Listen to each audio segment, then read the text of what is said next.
Oi, boa noite.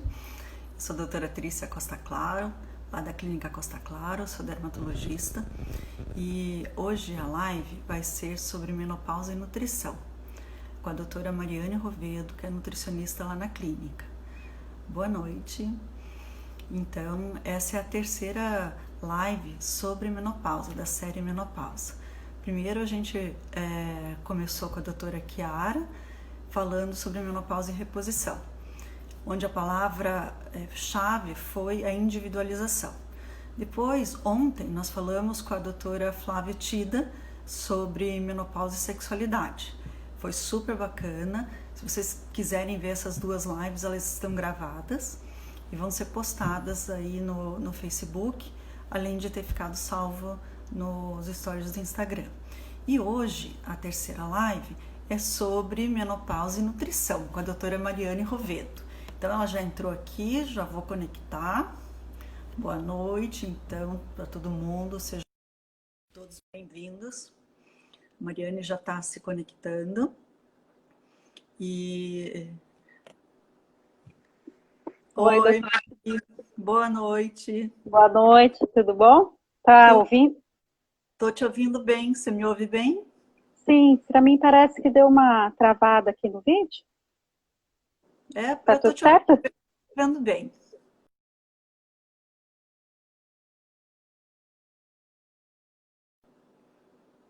Opa, a Mari travou aqui para mim. Para vocês, pessoal que está assistindo, tudo bem com a luz, com o som? Só para mim que a Mari travou?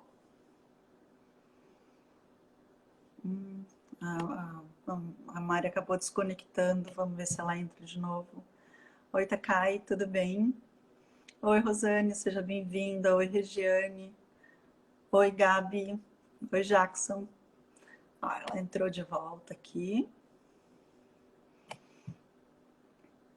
Oi, Celina. Tudo bem com o som, com a luz? A Oi, Mari. doutora. Oi, Voltei. Mari, voltou. Então, tomara que dê tudo certo aí durante a nossa live, que não cai, que se mantenha. Sim, acho que vai dar certo. Então, enquanto você estava se conectando, eu estava relembrando, né, das lives que a gente teve aqui pela clínica. Uhum. Lá Foram maravilhosas. Obrigada, Mari, obrigada. E essa vai ser maravilhosa também, porque a gente tem bastante assunto aí para conversar e somar Bastante. conhecimento, né? Uhum.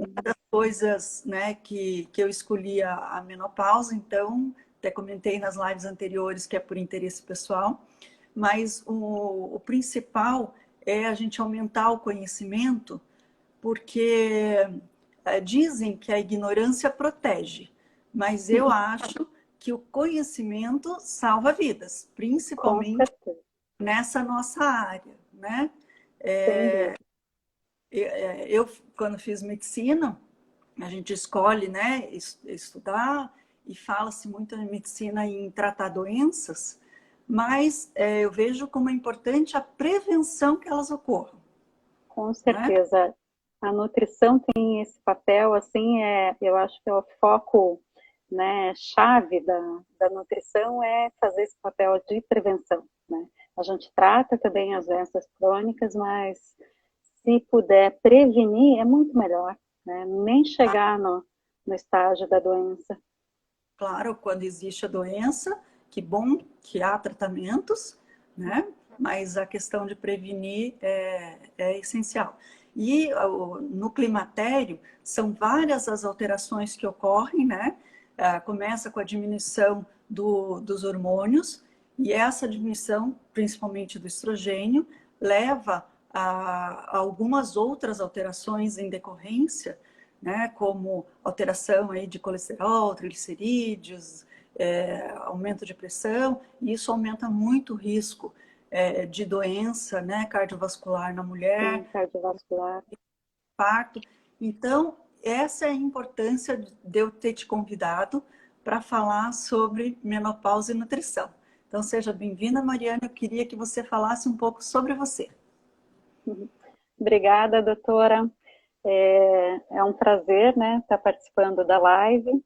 E a gente já tem uma longa jornada juntas, trabalhando na Clínica Costa Claro. Para mim é uma alegria sempre, né, fazer parte dessa família. Eu sou nutricionista clínica funcional, gosto muito de trabalhar com a nutrição funcional, que ela tem esse foco, principalmente preventivo. Ela vai adaptar, vai mostrar nutrientes que tragam benefícios para tratar essas comorbidades e também para prevenir. Então, é uma maneira linda de trabalhar com esses pacientes. E já a minha história com a nutrição faz 11 anos, né, que eu me formei. Eu imaginava ir para a nutrição esportiva. Aí, no finalzinho da faculdade, eu descobri que tinha doença celíaca, acabei estudando mais para me tratar e acabei indo para um outro rumo que eu me apaixonei, né? Que é a parte de doenças autoimunes, a doença celíaca, as outras autoimunes, doenças gastrointestinais, alergias alimentares. Então entrou todo esse...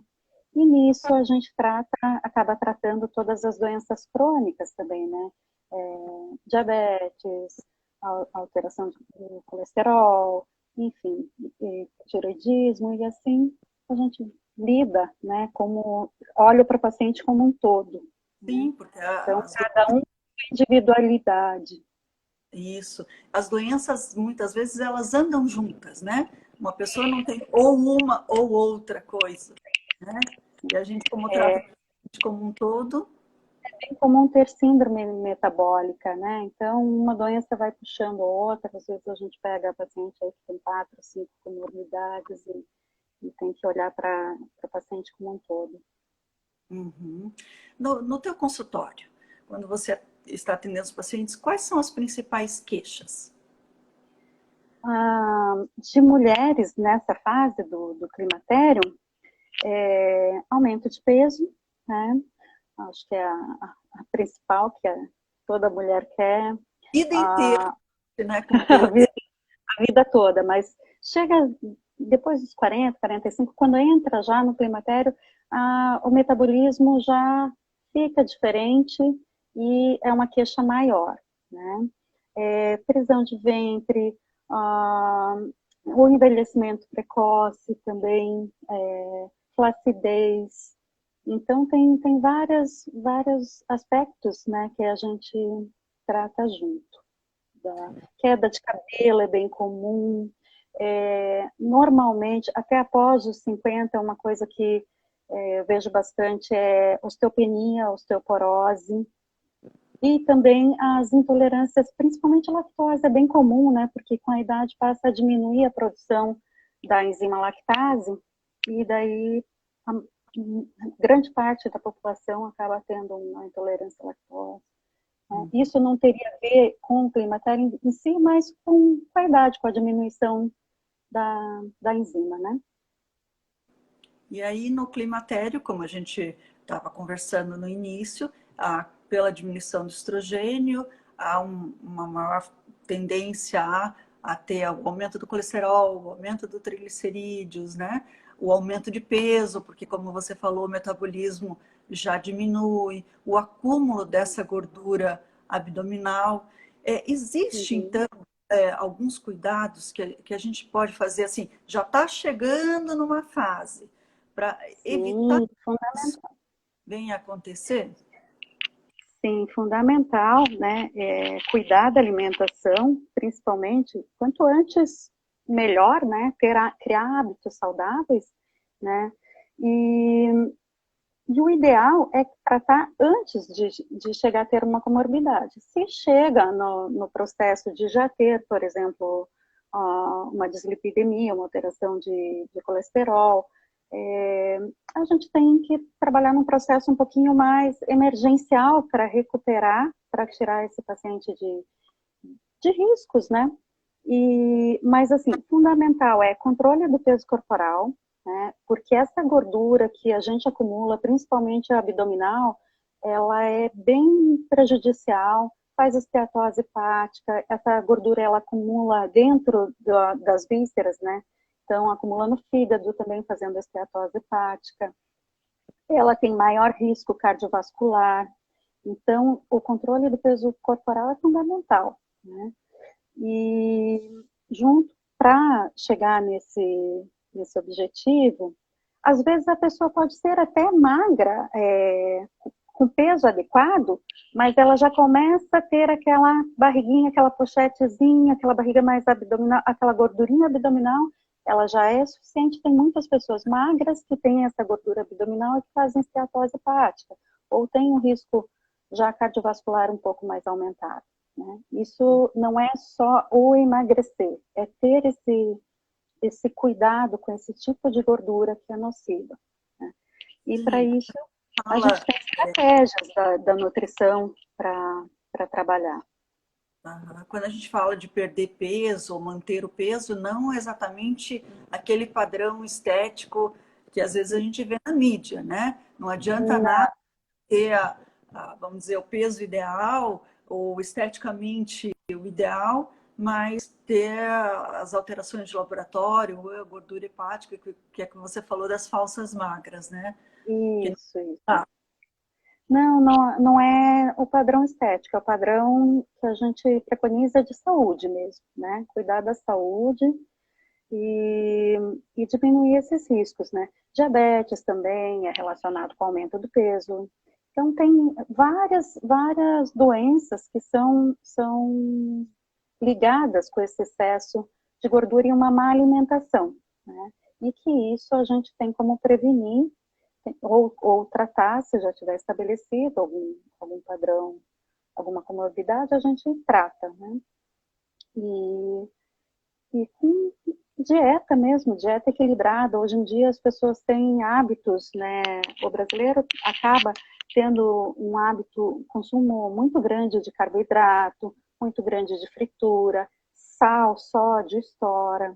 Então, trocar por carboidratos complexos, que são os carboidratos bons, que é arroz integral, que são os tubérculos, a raiz mesmo, batata doce, aipim, né? As farinhas integrais também. Então, trocar isso no lugar de comer farinhas brancas, muita coxinha, arroz, batata simples, né? Então, trocar por alimentos melhores. Adequar a proteína, também tem que estar adequado. O brasileiro ou às vezes come demais, né? Come muita carne ou nenhuma, ou come mais carboidrato. Então, tem que ter, tudo tem que ter o equilíbrio na nutrição, né?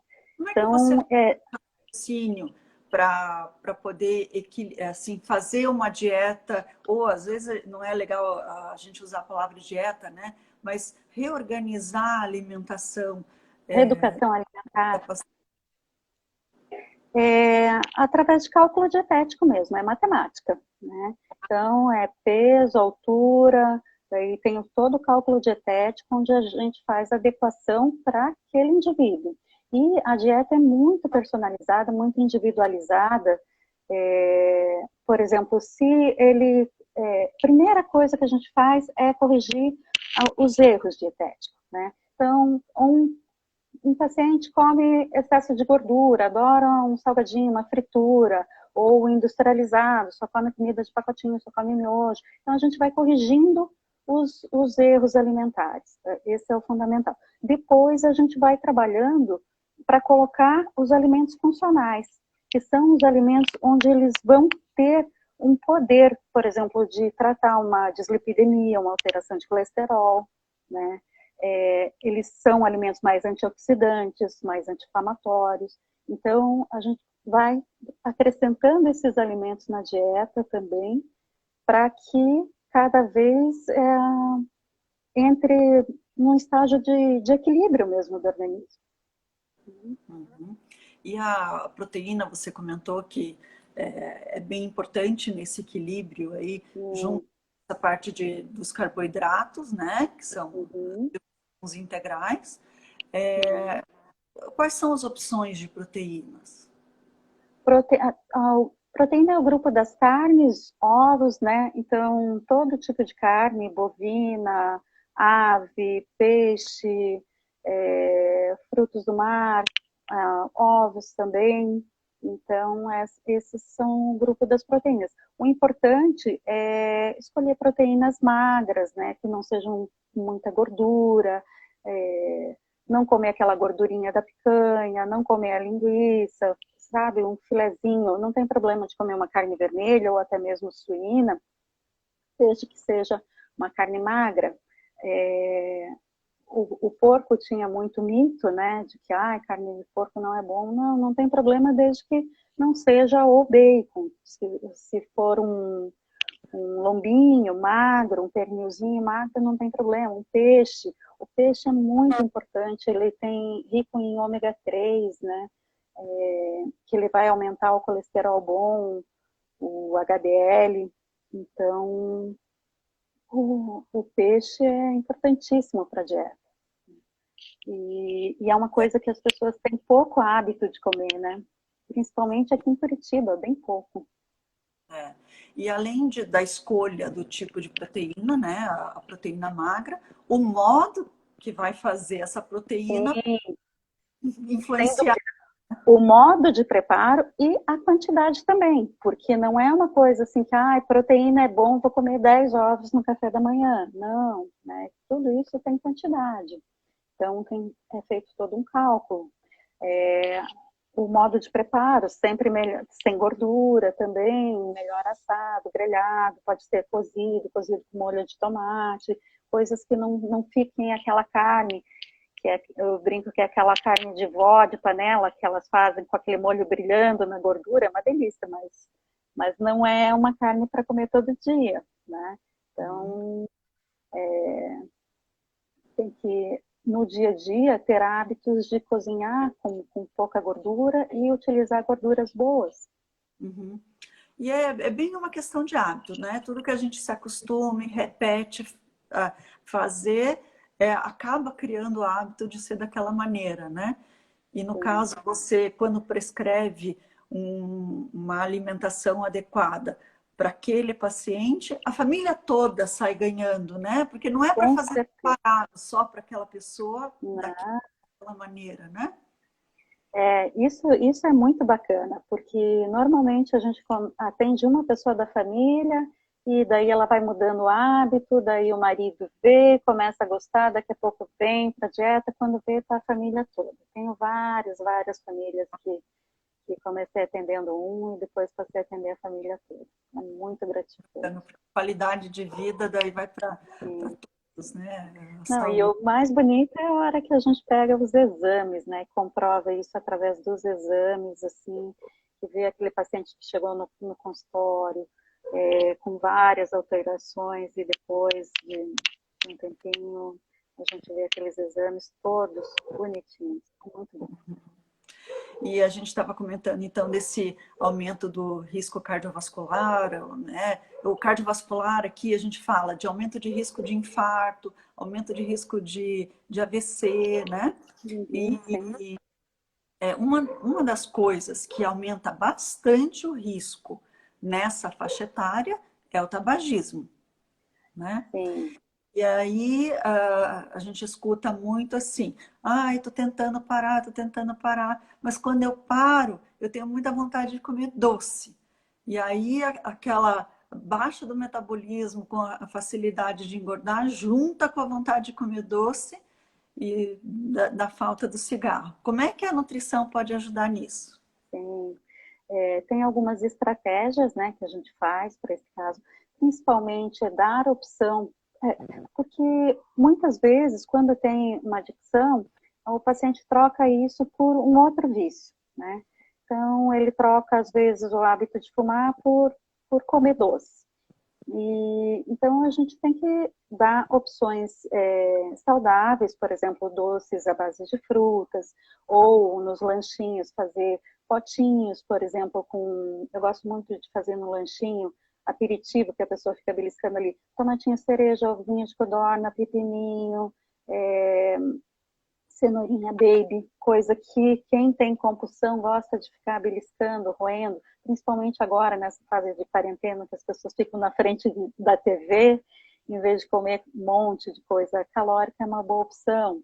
Ou, por exemplo, tem algumas receitas hoje em dia de salgadinhos que você engana, que é uma coxinha, mas na verdade você faz só com a batata doce amassada, recheia com frango, pode empanar na farinha de linhaça e faz assado.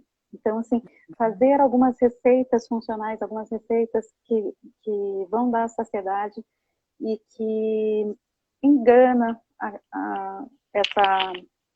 essa compulsão alimentar, né? Outra coisa é fornecer alimentos fonte de triptofano também. Isso vai ajudar, porque o triptofano é responsável por aumentar a serotonina, que vai deixar o paciente, o hormônio do bom humor, que vai deixar o paciente mais tranquilo, mais calmo. Outra estratégia que é muito importante associar junto com a nutrição é a atividade física, né? Então, isso diminui muito a compulsão alimentar. Sempre fazer uma atividade física junto. Principalmente naquele horário que, normalmente, quem tem compulsão, ele tem um horário de pico.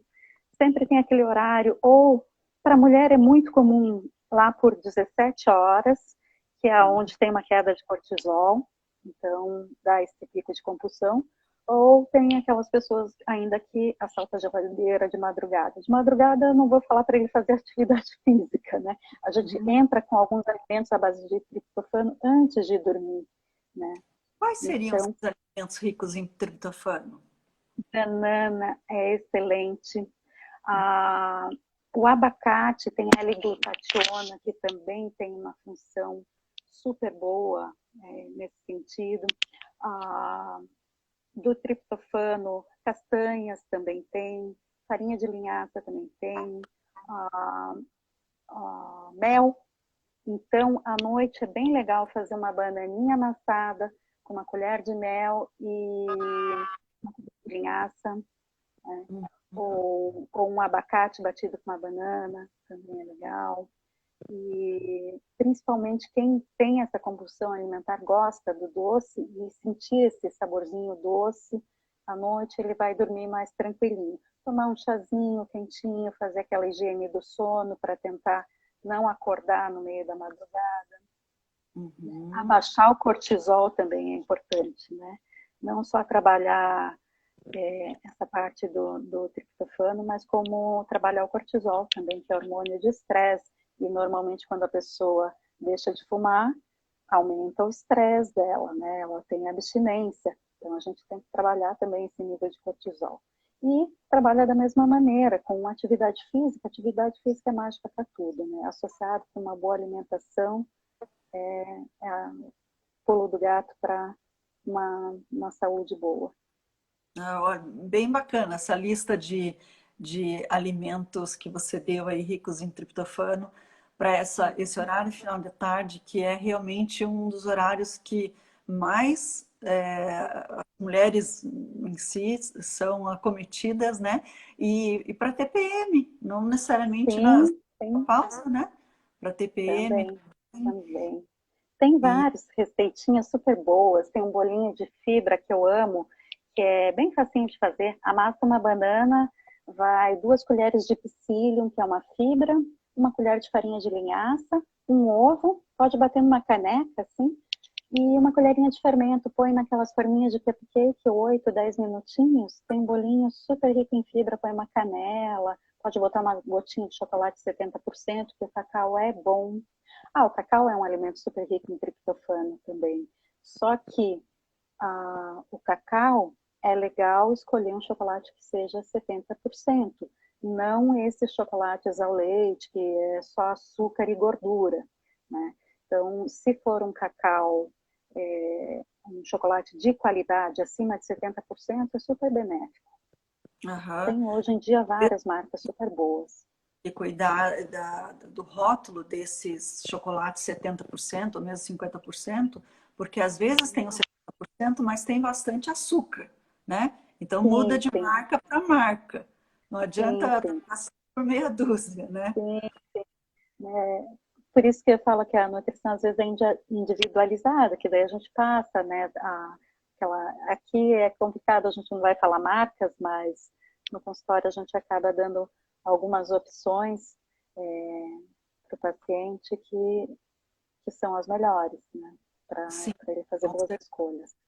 Com certeza. E essa receita que você deu, super prática. Não dá para dizer assim, ah, não dá tempo de preparar, eu não tenho Não, na mão, então tem que 10 comer minutinhos. realizado. E uma coisa legal é que essa receita, como ela tem muita fibra, que é o psyllium, que é uma fibra super boa para o intestino, ela dá muita saciedade também. Então, para quem tem compulsão alimentar, esse bolinho é excelente. Ele mata a vontade do doce, tem fibras, que as fibras também elas funcionam como uma vassourinha, né? Ela vai carrear toda a gordura ruim, por isso que ela tem a função de melhorar o controle do colesterol, né? Porque ela funciona como realmente uma vassourinha das lipoproteínas que prejudicam nessa fase. Então, dê alguns exemplos assim de alimentos ricos em fibras para a gente limpar, varrer tudo. Sim, então, começa pelas. Tem dois tipos de fibra: tem fibra solúvel e fibra insolúvel, né? A fibra a solúvel é aquela que forma o gelzinho, que forma, por exemplo, a chia, quando você coloca com água, ela forma aquela gominha, né? A chia, a inulina, a biomassa de banana verde tem muita fibra, a, a farinha de linhaça, o psyllium, os cereais integrais. Agora, a fibra insolúvel é aquela que a gente acaba observando no bolo fecal. A casquinha do milho, a casquinha do feijão, as folhas verdes escuras, as fibras dos vegetais, né? Então essas aí são bem... E tem que combinar as duas, né? Na verdade, a gente precisa ter as duas no organismo. No caso, para limpar, para varrer e absorver essas gorduras que você comentou, são mais as solúveis, então, do que as insolúveis?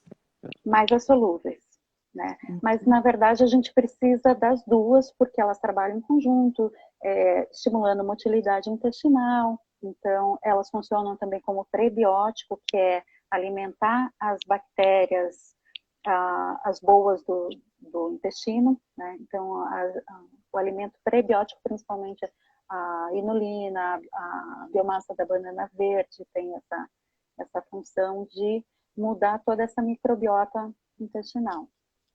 Uhum. O pessoal pode ir mandando as perguntas aqui que a gente já vai respondendo. A Rosângela, oi Rosângela, pediu se você podia repetir a receita. Vamos colocar depois essa receitinha lá no site? Eu vou disponibilizar lá, tá bom, Bem, Rosângela? Aí eu coloco ela escrita, vocês conseguem salvar. ó, beleza. E a questão ali, você falou de uma das queixas das pacientes, né, quando vai, né, no teu consultório na menopausa, é a questão da osteoporose. Me fale, como é que você pode prevenir, né, ou tratar quando essa paciente já tem? Tá.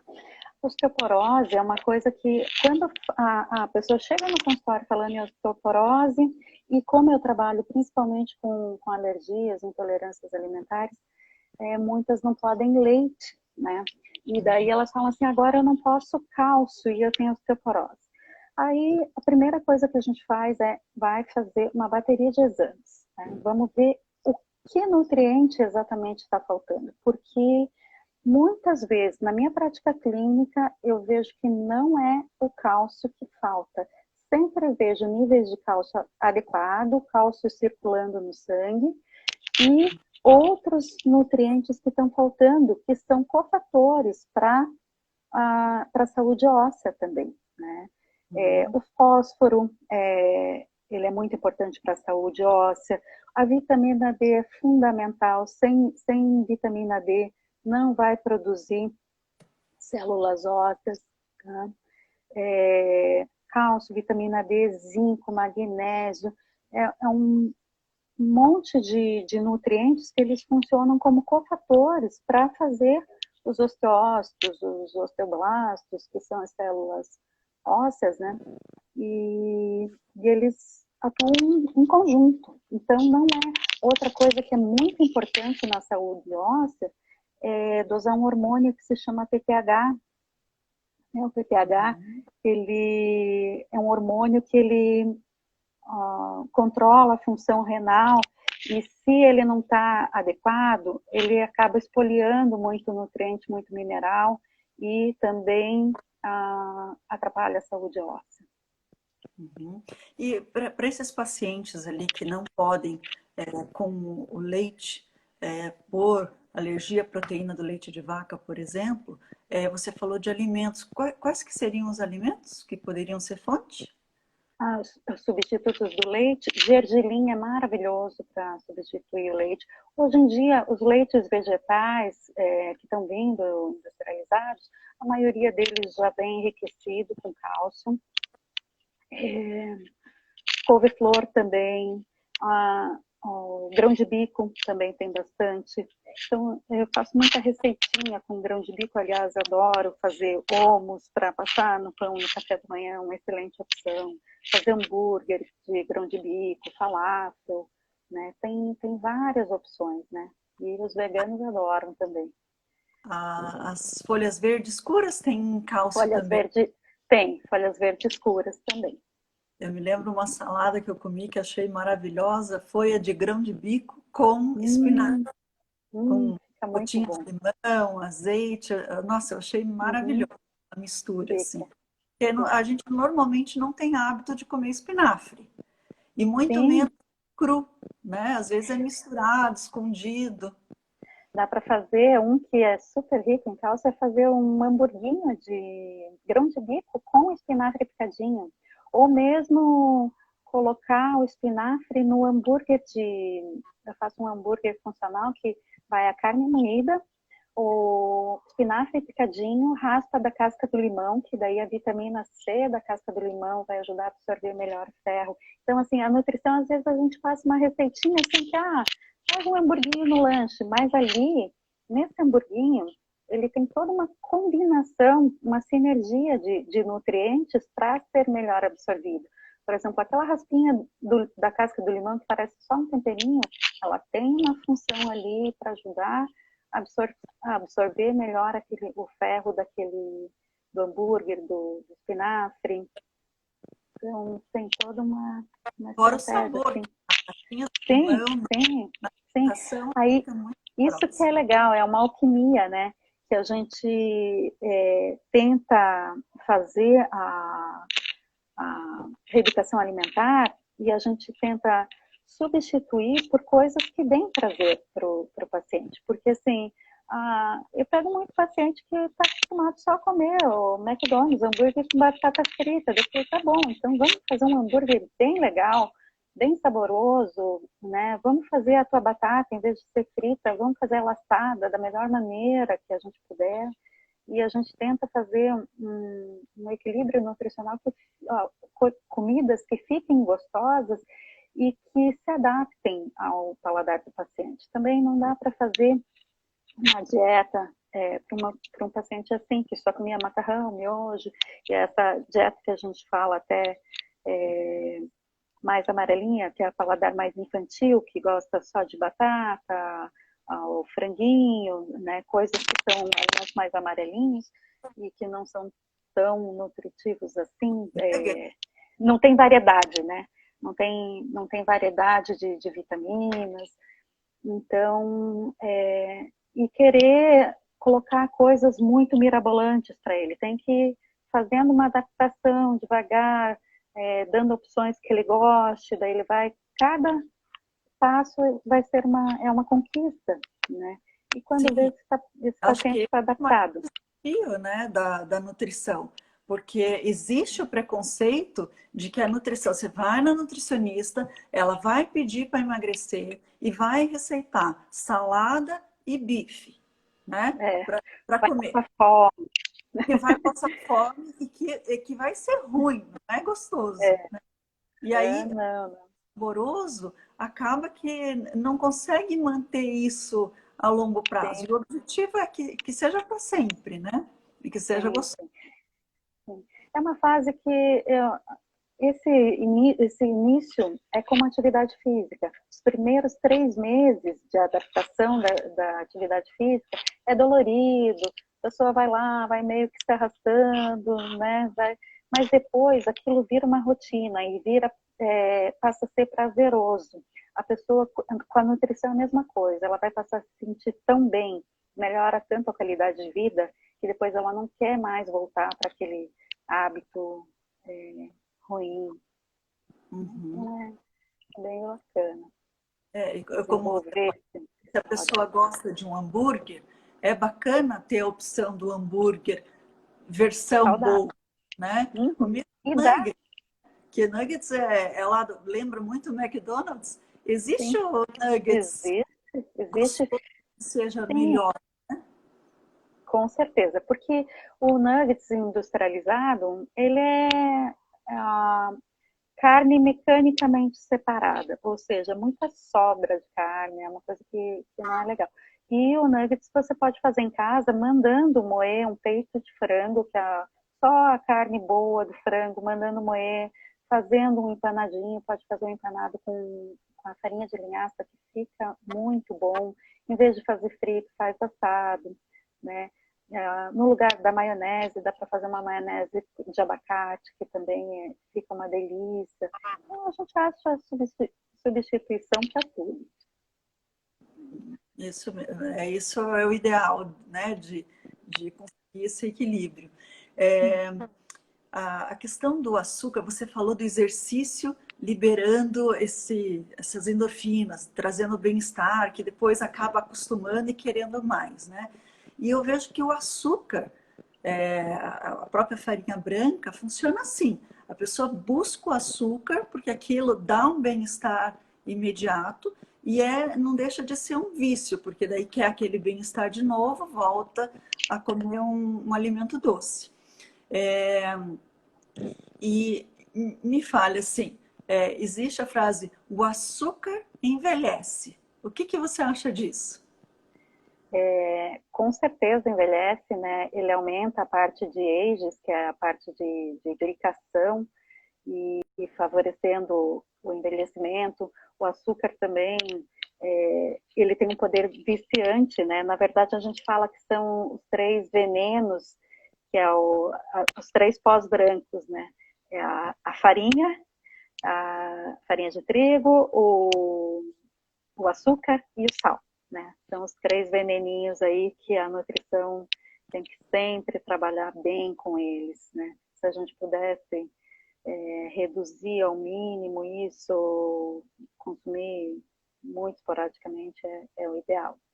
Uhum. E realmente o açúcar ele tem esse poder de liberar endorfina, né? Mas para isso a gente tem opções para substituir também com atividade física, né? A atividade física vai ter essa mesma função e não vai ter o efeito deletério do açúcar, né? Ele É, vai dar o mesmo prazer. uma comparação que eu li a respeito do açúcar é que ele gruda na molécula da proteína, lembrando que o colágeno não deixa de ser uma proteína que a gente tem na derme, e esse açúcar, junto com a molécula da proteína, ela fica como se fosse, vou traduzir numa linguagem bem Uhum. leiga, estraga, como se até caramelizasse, Sim, e degenera sim, essa proteína perdendo colágeno. E sim, isso leva perde colágeno, vai aumentar, né, todo esse estresse oxidativo, né, eu falo, ele vai enferrujando, né, é, aumenta esse processo de ages, né, que é esse processo da glicação da glicose com a proteína, né? Uhum. E fazendo todo esse Mais um processo bom e da gente controlar a vontade de comer doce. Quando a gente pensa, né, que não é só a idade que vai fazer envelhecer, que o açúcar também é mais um fator para a gente tentar controlar. Mais um fator. E nesses momentos, né, assim, principalmente de estresse, como o mundo agora está passando, então é um momento de tentar fazer alternativas. Tem tanta coisa legal que dá para fazer dá para fazer um sorvete feito só com frutas, ou de manga, fica delicioso. Fazer a manga congelada e processar ela, fica cremoso, ou de banana também congelado. Fazer um açaí batido com banana, um creme de abacate.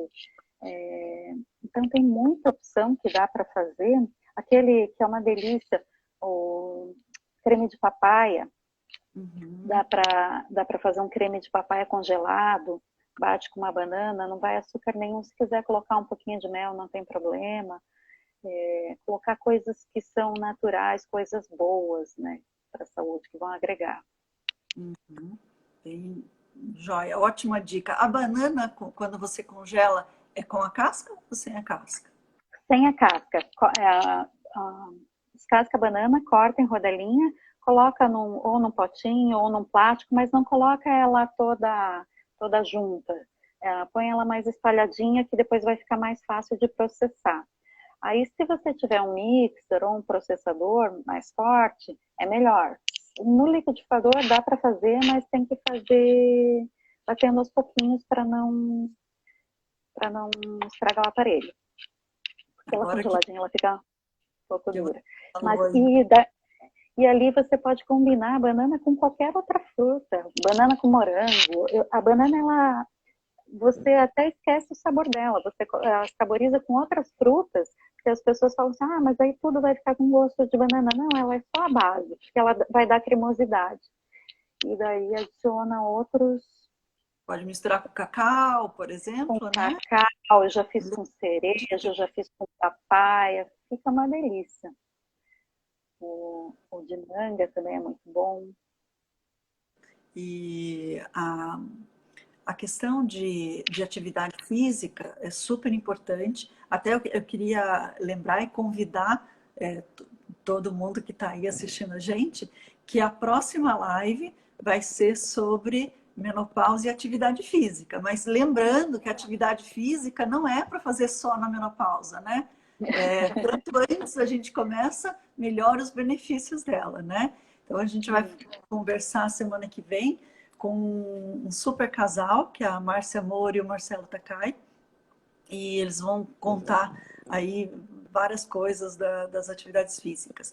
E uma controvérsia, Mariane, é que a atividade física faz a gente perder colágeno e envelhece mais. O que você acha Sim, disso?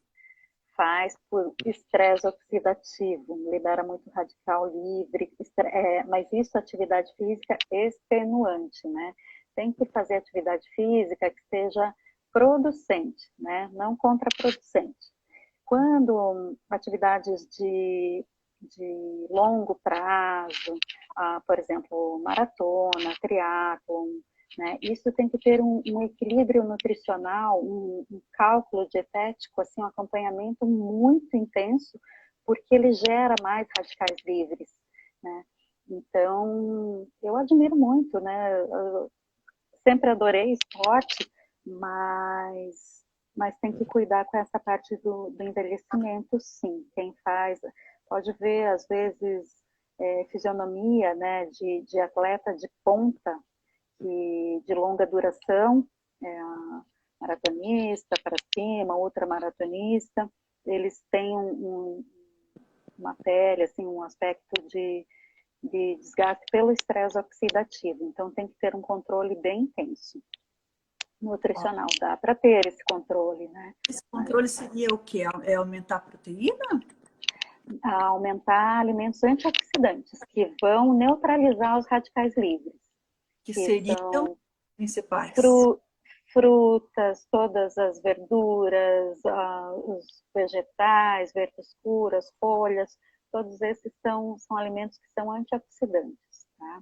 Então, ele é como a oxidação é um processo, vamos dizer, de um enferrujamento, né? E daí esses alimentos, eles vão neutralizar esse processo de radicais livres aí, de envelhecimento.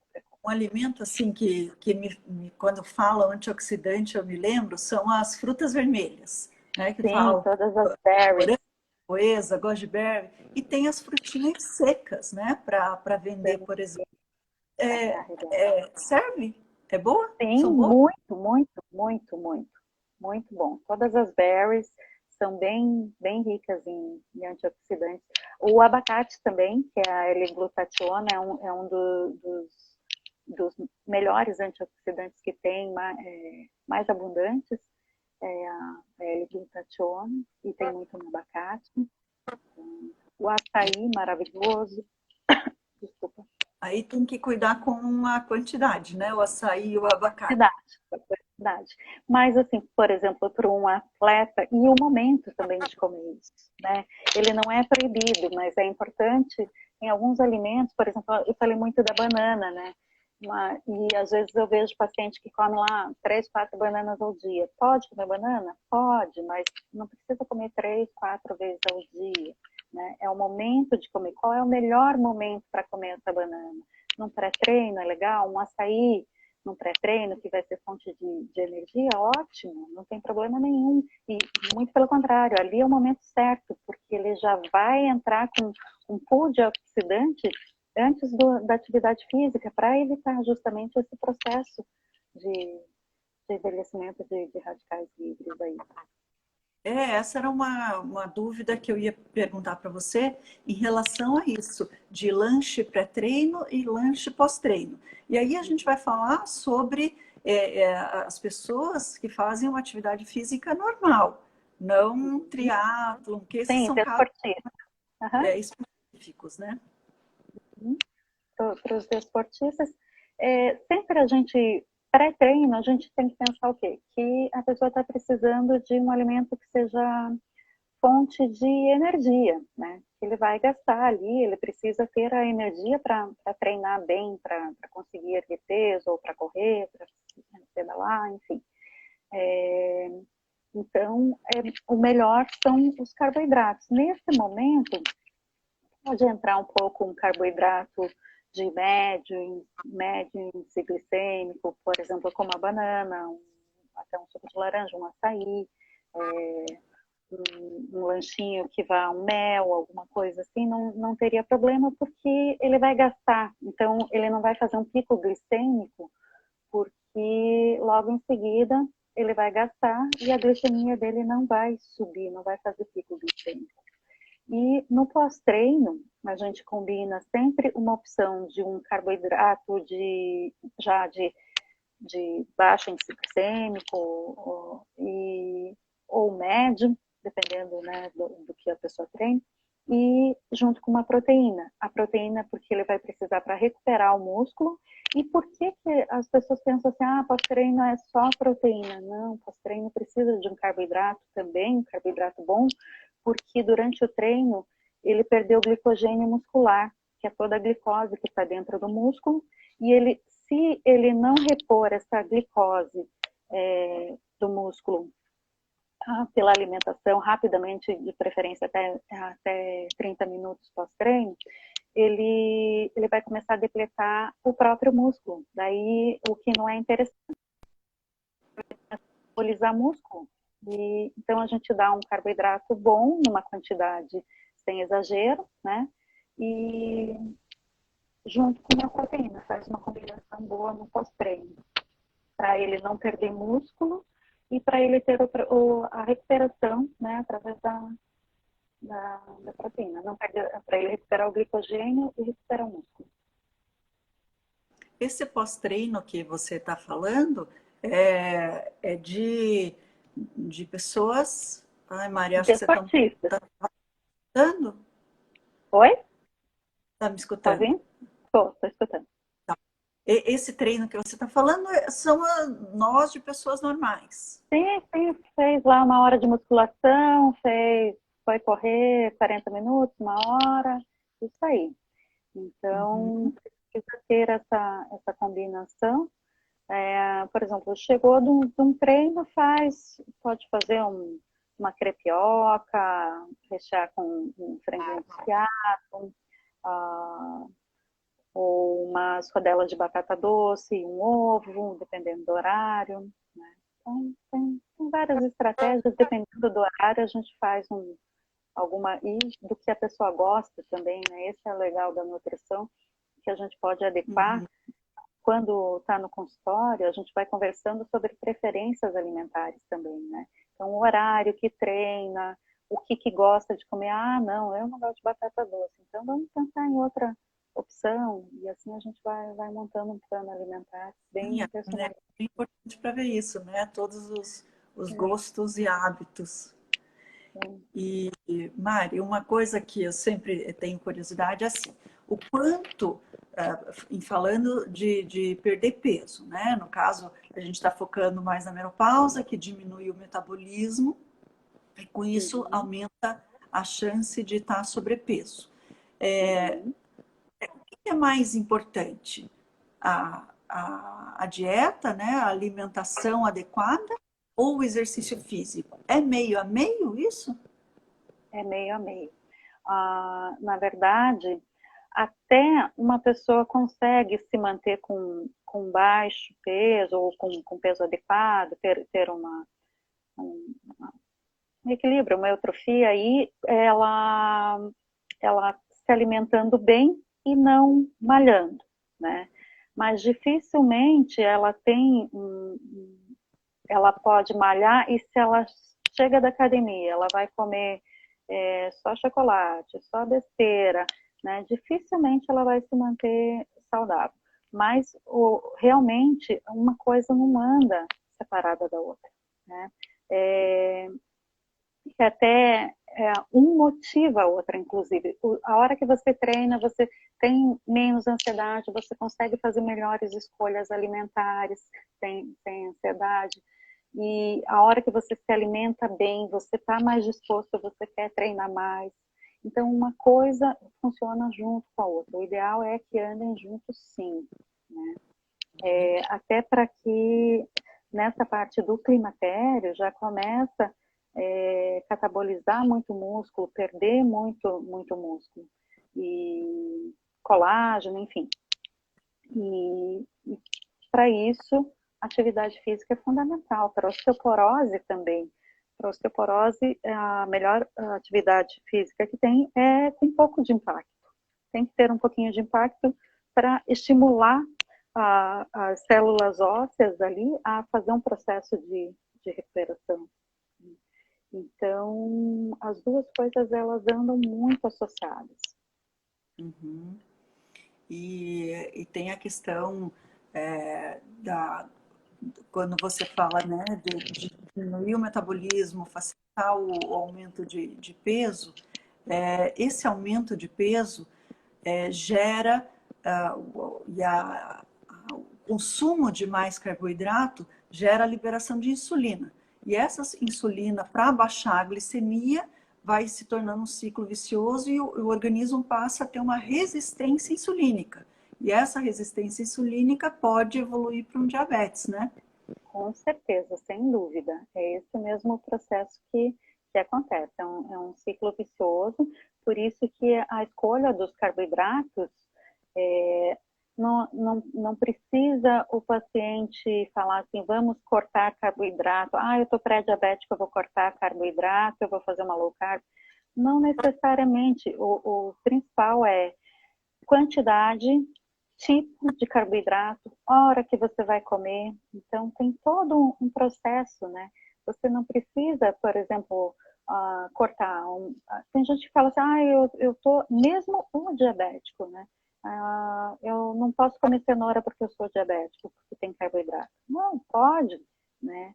Então, é tudo calculadinho. A nutrição é muito matemática. Então, a gente tem todo esse cálculo e tipo, né? Fazer as escolhas certas do tipo de carboidrato. Não vamos usar um pão branco, vamos usar farinhas integrais, que ela tem um menor índice glicêmico, para aquele grãozinho integral ele ser metabolizado, ele ser quebrado no nosso organismo e se transformar em glicose, ele leva um processo muito mais lento do que aquela farinha branca que já foi refinada, que está ali prontinha. Então, ela entra e ela se transforma em glicose, e da glicose se transforma em gordura. E o integral não, ele tem toda uma dificuldade maior para ser processado, ser metabolizado, e que ele vai entrando, ele vai se transformando lentamente em glicose, e isso faz com que controle esses picos glicêmicos e não faça, não favoreça a resistência à insulina ou diabetes. Isso é bem legal de você falar do índice glicêmico, porque muito, assim, antes se falava muito da quantidade de caloria. E hoje a gente sabe que não é só isso que conta. É importante saber Não. que o índice glicêmico é alto ou é baixo, e é exatamente por isso que você comentou, né? O índice Sim. glicêmico mais baixo libera menos a insulina. Então, essa é uma coisa que é bem bacana e que é uma visão muito da funcional, que é a qualidade do alimento. Né? Não é só uma questão de contar calorias, né? Não é quantitativo. Então, eu posso comer lá 1.600 calorias, então eu vou comer uma barra de chocolate, mais 3 sonhos de valsa e um McDonald's. Não, não é assim. Isso não funciona, isso inflama. Esse tipo de dieta, ela é muito pró-inflamatória, ela favorece ter problemas todos esses problemas que a gente já falou anteriormente. Então, hoje em dia, a gente olha muito mais para a qualidade, muito mais quantitativo, comida de verdade, alimento de verdade. Tira tudo que aditivo químico, tudo que inflama o organismo, todos os que a gente chama de xenobióticos, né, que intoxica, que altera toda essa disfunção metabólica. Mari, eu me dei conta aqui do horário, nós estamos em cima do laço, a hora voou, eu nem percebi que estamos Que bom, passou rapidinho. interrompida, né, quando dá 1 hora. Então, antes de terminar, primeiro eu queria agradecer muito de você ter aceito o convite, gostaria de agradecer a presença de todo mundo aí que está participando, e que você desse uma dica, porque assim, agora na quarentena a gente está cozinhando mais, né, todo mundo, e uma das coisas que a gente deve cuidar é da questão de evitar um industrializado, porque tem muito sal, muita gordura, e o que a gente pode fazer para deixar o alimento ainda mais gostoso? Então, assim, tem que usar se é feira, né? Eu falo sempre descasque mais, desembale menos. Use todas as ervinhas naturais, dá para fazer um sal de erva, misturando tomilho, manjericão, salsinha, cheiro verde. Abuse das ervas, experimente sabores novos, como fazer um franguinho, rala um gengibre, outra vez você faz com alecrim, com salve, experimentar novos temperos, né? Tem tanta coisa legal que dá para fazer. Testar a culinária de outros países também, culinária mediterrânea, culinária asiática, né? Fazer... A chinesa tem muita gordura, mas a culinária tailandesa, tem pegar receitas aí, dá para se divertir nessa época de quarentena, e eu acho muito legal. Né? E eu acho muito legal que bem importante para esse momento, porque não só a parte da alimentação, ele funciona também como terapia ocupacional, que os pais podem fazer com as crianças, sabe? Essa coxinha, que depois eu vou disponibilizar a receita para a gente colocar no site, que vai lá, ou o quibinho de quinoa, faz a massa, as crianças ficam enrolando os bolinhos, ou um brigadeiro de biomassa também, as crianças vão adorar enrolar. Terapia ocupacional, sabe? Só que com um olhar não só de guloseima, com um olhar para nutrir o corpo mesmo, sabe? Coisas que vão fazer bem, que a gente precisa sair dessa quarentena mais forte mais do que nunca, né? A gente precisa estar forte, comer esses alimentos que vão formar bons neurotransmissores para esse momento, para enfrentar, inclusive para o sistema, principalmente para o sistema imunológico, né? Que se caso alguém vier a adquirir o Covid aí, precisa estar com o sistema imune super bem